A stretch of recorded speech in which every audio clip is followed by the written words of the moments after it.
Hi అండి అందరికీ. చూడండి, రొయ్యల కూర ఎంత బాగా కనిపిస్తుందో. సింపుల్గా టేస్టీగా గుమగుమలాడే రొయ్యల కూరని ఎలా వండాలో ఈ వీడియోలో షేర్ చేస్తాను. ఈ వీడియోని ఎక్కడా స్కిప్ చేయకుండా చివరి వరకు చూడండి. ముందుగా రొయ్య తల భాగం దగ్గర ఘాటు పెట్టి బ్లాక్గా ఉండే పాటుని తీసేసి ఇలా శుభ్రంగా కడిగి అర కేజీ ప్రాన్స్ని తీసుకున్నాను. ఇందులోకి 1/2 టేబుల్ స్పూన్ పసుపు, 1/2 టేబుల్ స్పూన్ ఉప్పుని వేసుకోండి. ఒక 2 నిమిషాలు ఇలా మసాజ్ చేసుకున్నట్టు కలుపుకోవాలి. చూడండి, ఇలా కలుపుకున్న రొయ్యలని ఒక 1/2 అవర్ పక్కకు ఉంచుకోవాలి. స్టవ్ పై ప్యాన్ పెట్టుకొని ఈ ప్యాన్లో 2 టేబుల్ స్పూన్ల ఆయిల్ని వేసుకోవాలి.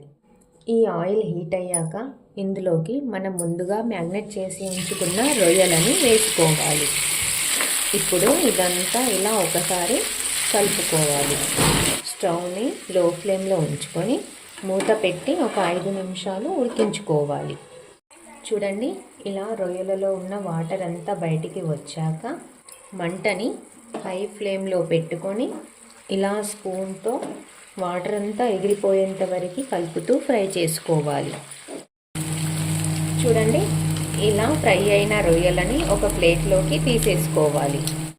ఇప్పుడు ఇదే ప్యాన్లోకి ఇంకొక 4 టేబుల్ స్పూన్ల ఆయిల్ని తీసుకోవాలి.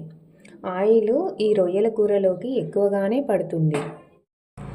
ఆయిల్ హీట్ అయ్యాక ఇందులోకి 3 లవంగాలు, 1 ఇలాచీ ఇలా దంచుకొని వేసుకోవాలి. 1 ఇంచ్ దాల్చిన చెక్క, 1/2 టేబుల్ స్పూన్ జీలకర్ర, 1/2 టేబుల్ స్పూన్ మెంతులు. ఈ మసాలా దినుసులు ఇలా ఫ్రై అయ్యాక ఇందులోకి 2 పెద్ద సైజు ఉల్లిగడ్డలను ఇలా కట్ చేసి వేసుకోవాలి.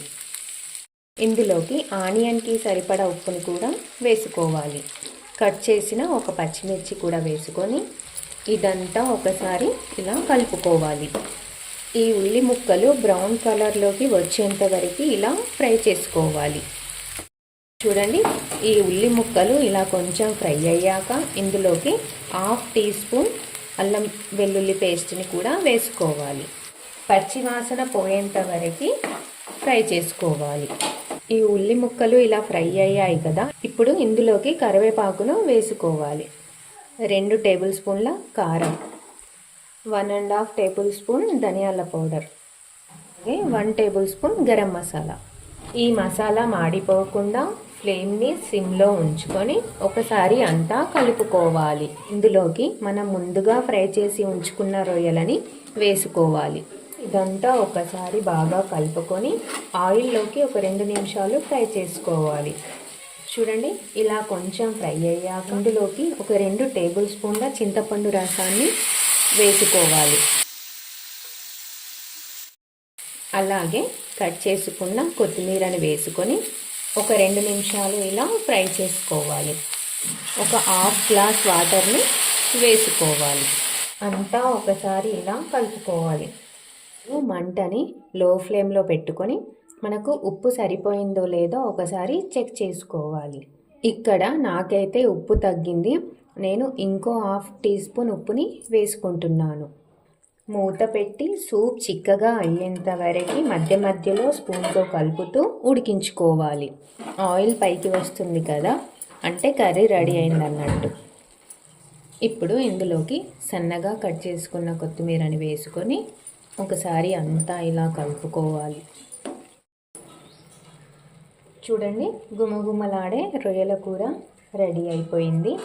ఇలా చేస్తే టేస్ట్ కూడా చాలా బాగుంటుంది. సింపుల్గా కూడా ఉంది కదా, మీరు కూడా ఒకసారి ట్రై చేయండి. మీకు ఎలా వచ్చిందో నాకు కామెంట్ బాక్స్లో కామెంట్ చేయడం మాత్రం మర్చిపోకండి. Okay friends, bye.